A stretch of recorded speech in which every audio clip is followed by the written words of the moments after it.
আসসালামু আলাইকুম। আজ আমরা বানাচ্ছি এই যে একটা আলু ভাজি বানানো হচ্ছে। এখন আলু ভাজি বানানোর জন্য আমি তৈরি ছিলাম। হচ্ছে পেঁয়াজ রসুন কুচি। এখন এই যে ব্লেন্ডারে টমেটো দিচ্ছি, এখন সেটা ঢাকে রাখলাম। এই যে এরকম ছিল ভর্তা।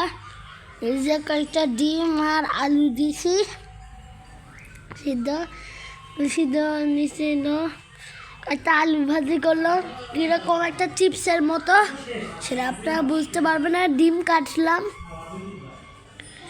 ডিমটা একটা দুইটা তিনটা চারটা পাঁচটা করে দিলাম।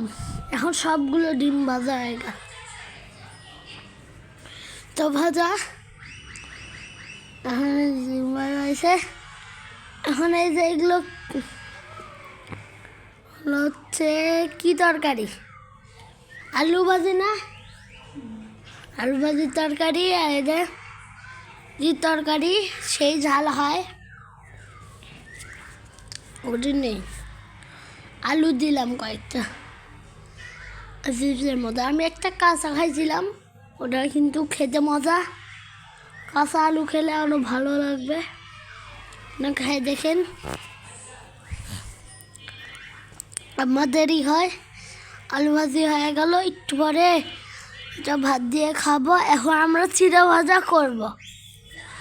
এই যে আসসালামু আলাইকুম, আজকে চিড়া ভাজা বানাইছি।